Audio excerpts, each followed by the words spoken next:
Good afternoon. I'm so excited about coming with you today and sharing this new podcast.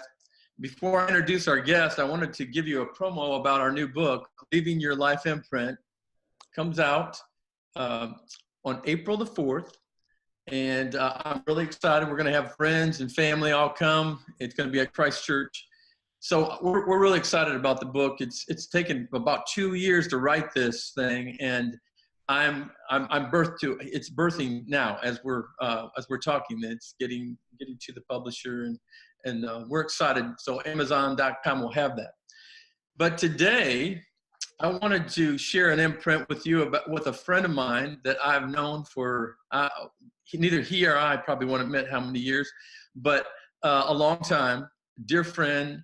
His name is Dan Miller, and Dan is someone that if you're ever looking for somebody to talk about career, somebody who can talk about life coaching, someone who can actually help you find your purpose, even. This is a wonderful man that has helped me in particular, and so he's put an imprint on my life, which no pun intended with the book, but seriously, I'm looking forward to Dan sharing with us. So let's just get started. I will say this: Dan Miller and Joanne are some of the most caring, loving people that I know, and I think you'll get that from just listening to him today. But Dan, share with us a little bit what got you started in the work, and our work there through the Barnabas ministry was. It seems like there were some epiphany moments that happened to you, but share with us, what was the epiphany that got you to do what you're doing? Well, doing what I'm doing, helping people discover the work that they were born to do and work that is fulfilling and an application of God's calling, came right out of teaching a Sunday school class, the church you and I were attending years ago.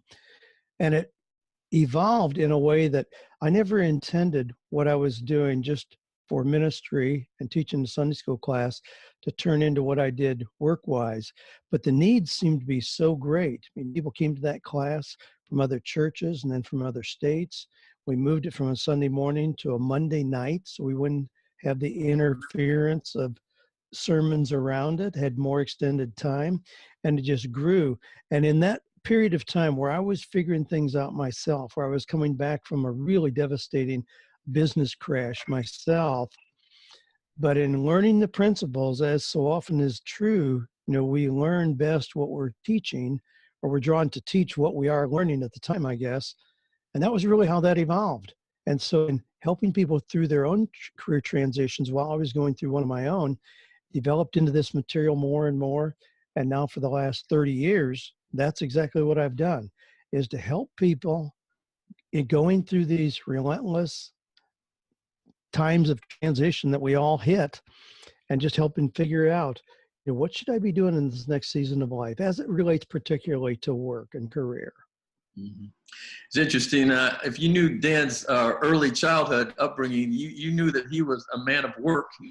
I'm sure his dad was not happy. His dad was a great farmer and just loved the Lord, but that wasn't Dan's calling. And I'm sure that sometimes not only Dan with other farming families, it's hard to leave that, but I just applaud him for because he had to morph and had to convince his family that, hey, this is not my calling. I have something else. And that's one of the things that I'm hoping you'll share with us too, is that difficult transition of family, friends, and everything that have these expectations for our lives and may not necessarily be ours. I know for me personally, I just want to say this about Dan. He helped me specifically. I thought I knew what I wanted to do, but he actually made me hone down. He said, Kenny, why don't you put down a mission statement and then a purpose, and that will help you kind of drive where you're going in your life. That was probably one of the most epiphanic moments in my life, was to take that exercise that you encouraged me to do many times, and I finally did it, and I thought, wow, I get it. I see why I've got all these other things I could be doing. I'm into music, I'm into sports, I'm a counselor, but what is it that I can hone down and really what I want to do the rest of my life? And I have to thank you publicly for helping me do that. Now I'm sure thousands others that have worked with you. So I'll just let you piggyback on that. Why is it important that we have to stop sometimes from what we're doing and kind of figure it out? Well, it's really easy to just continue doing what we've done. As you mentioned, my early years growing up on a farm, and my dad's expectations for me were that I was continue working on a farm. It wasn't a matter of looking inward or even deciding what our calling was, as much as just being responsible. And much as my dad was a pastor of a little church, we did what was right to do, even if it didn't feel like a fit, didn't give us any joy. We did it because it was the right thing to do. So it was a tough move, not only in terms of family dynamics, but theologically, to move away from that and look at this idea. You mean we really could do something that's enjoyable here on earth, not just waiting until we get to heaven? Yeah. So in that process, I developed tools along the way to help people get more clarity. And as you've already mentioned, having a mission statement is really part of that. Just like any good organization is going to have a mission statement that says, this is what we're all about. This is why we do what we do. We can do that as individuals as well. This is what I'm all about, so that every activity in my life reflects back on and embraces this statement about who I am, and certainly ties into, leaving your imprint or leaving a legacy as well. I love that, your coined phrase about 48 days to the work you love. But even before you get to those 48 days, what you're sharing with us is so important. And that is assessing where we are in life. What are we doing? I know as men, our life is so connected to doing this. As much as people want to talk about the beingness of it, we're still married. Men are especially married to our doingness. And why is that so important to how we live out our life? And we're not talking about just a job. When we stop and think about building mission statement, we're talking about a life and career, aren't we? Yeah, absolutely. Yeah, it's all encompassing. So it ought to include the things that we do with our neighbors, our community, our family. It gives us a framework for all of that. Now, there can be, I know that I've been guilty of overusing those things that I know are most productive and meaningful and fulfilling, in that I rationalize working too much still, because I love what I do. I figured that out. So then it kind of begs the question, why would I need a day off or a vacation? But what I find is that I still need balance. I still need to step away from doing the things that are most meaningful, even if I'm so clear on what those are. It's almost like breathing. If I just exhale, ultimately I'll turn blue and pass out. There have to be those times of inhaling. So I have to structure my time so that I have times to step away. The other thing, as it relates to work, and in today's environment where a lot of us have our work with us, or we have a laptop, and so we can be connected 24/7. It's not like we leave the factory at 5 o'clock. And because we have such easy access, it's easy to just be connected all the time. But if we're connected all the time, if I'm so focused on what it is that I'm doing, even if I'm writing the next book, as you've just done, I start to lose vision and creativity if I just focus in on that. So there still has to be that healthy balance of stepping away, having days in our lives where we spend it with kids, friends, loved ones, whatever, hobbies.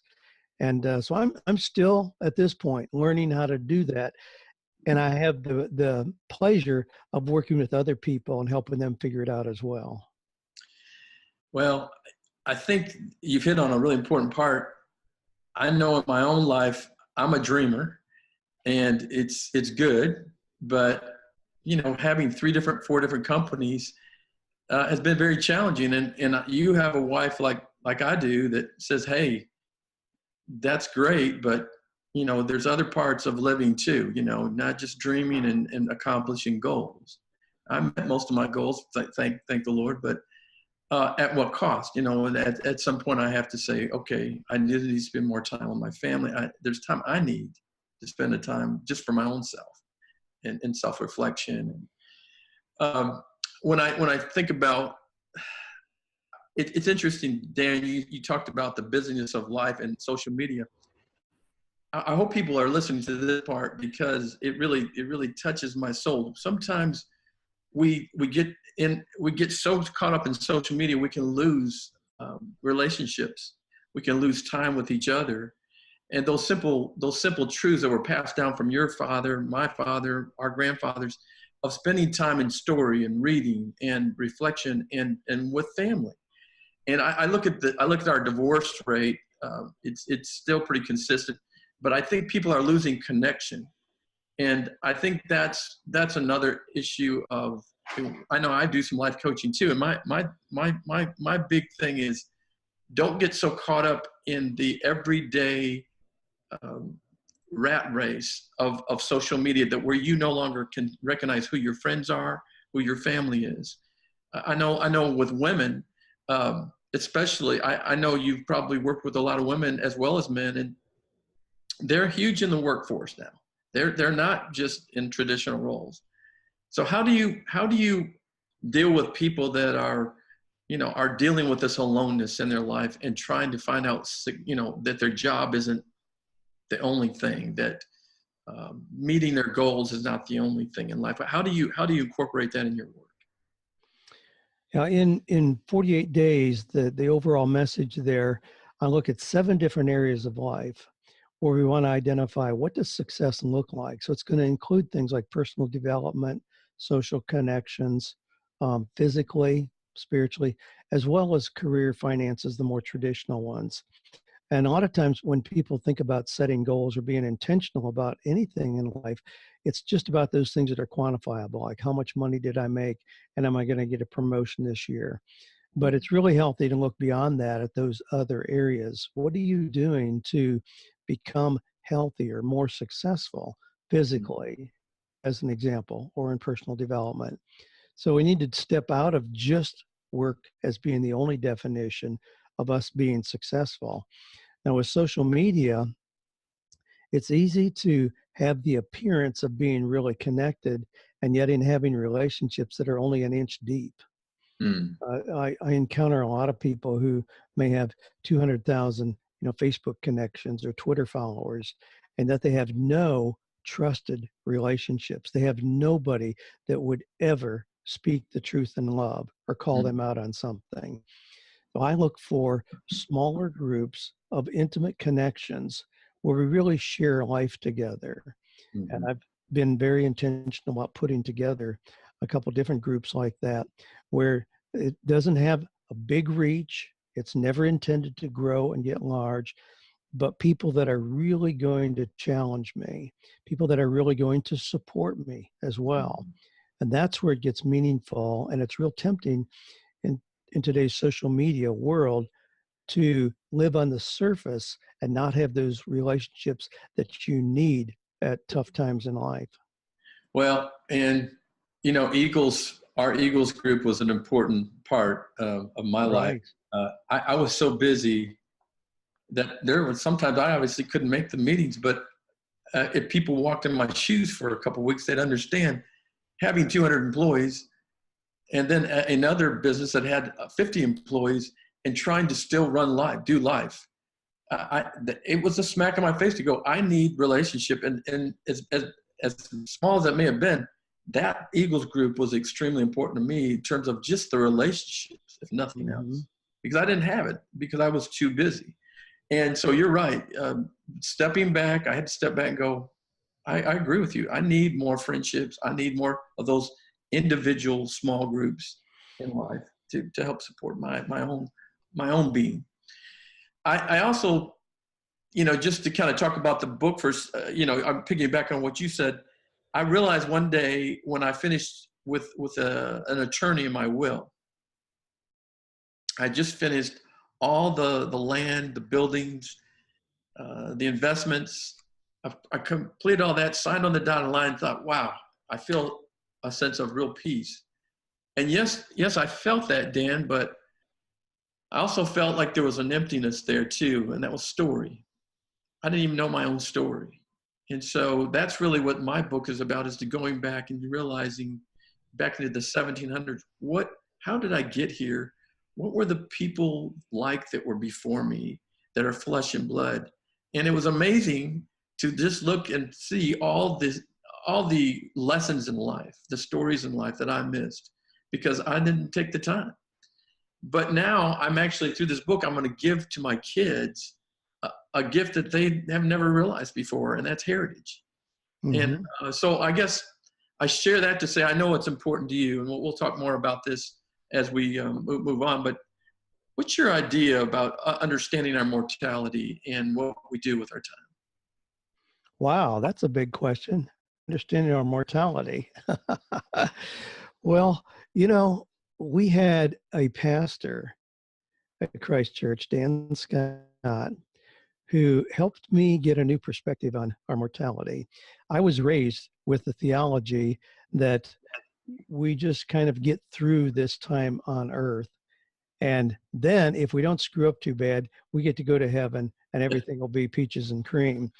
Dan, our pastor, taught us that we are, in a sense, eternal embryos, meaning we are right now becoming what we're going to be for all eternity. That puts a much different perspective on it. So it's not just a matter of getting through this and then everything starts over. We're now developing into the people, the spirits, however we want to present that in terms of what our being will be. But we are becoming the eternal beings that will be forever. That really changes it. And that shouldn't feel like an undue obligation or responsibility. It should be a privilege to be living now as I'd like to continue living forever. And Mm. so I am approaching my later years with a lot of anticipation, a lot of excitement. I still want to make sure that there's more ahead of me than there is behind me. I think when we get to that point, the common kind of notion of retirement in our culture, we essentially tell our bodies, you know, we don't need you anymore. And they start sending parts back because it gives us that message. I don't want to do that. I want to go out, and I hope the last day I'm here, I'm coaching people and writing things that are meaningful, doing that kind of work. So I'm not anticipating any kind of time where I unplug and stop doing things that are meaningful. But I think that is going to ease me right into an eternal existence that's going to be just enjoyable as here has been. It's great. It's great. Um, I guess before we close this segment out, my feeling is when I think about you and Joanne and all the changes that have run through your life and family, what is it? What stands out in you as we kind of close this segment? What are the things? Maybe some things that you could tell some of the people of why it's important, how important it is to be connected to family that may not have a connection right now. Well, there was a time. What can they do? I guess if they don't have family, what can they do? Yeah, there was a time some years ago, if you recall, I'm sure, where Joanne and I went through a really horrific business experience where not only did we lose everything, but I woke up the next morning and realized I was about $430,000 in debt. And with my Mennonite background, I didn't feel like it was right to file bankruptcy, and so I didn't. So I spent a lot of years rebuilding after that. And the strength that I got from immediate family, from Joanne, my children, and then those people closest right around us was just indescribable. Without that, I think I would have considered other alternatives. I cringe to think what those might have been. Now, if someone goes into a situation like that and hasn't in advance built those kind of relationships, they are vulnerable. There's no question about it. But at times like that, instead of trying to be an imposter, appear to be something we aren't, it's still a time to reach out to other people who have been through that kind of experience, are willing to walk through us with that. And there are people, when we open ourselves up, there are people who are willing to help at every level. So it just kind of presents the importance of creating and nurturing close relationships, no matter what's going on, whether good or bad. If things are good, nurture the relationships because there'll come a time where you really need to draw on those. If things are bad or challenging, by all means, absolutely reach out, connect with other people. You can't get through life, good or bad. It's not enjoyable if you're all by yourself, and it's not tolerable if you're all by yourself and things are bad. So just very, very important to be creating relationships. So from a biblical perspective, we could use a model of we all need a Paul, a Barnabas, and a Timothy. Somebody older and wiser to challenge us, again, to speak the truth in love, somebody who's kind of where we are, where we link arms and say, how can I help you? And then to be privileged to have somebody younger that we can speak into their lives as well. I think the absence of any of those leaves a gap. So I'm always looking to nurture those relationships at those three levels. Wow, that is powerful. That is extremely powerful. Yeah, and you're right. You need all three. Well, Dan, we're gonna close this segment, but we'll be back, and we'll be sharing some other things with all of you that I think you'll really enjoy. We're so proud to have Dan Miller with us this afternoon, and we'll be back for segment 2.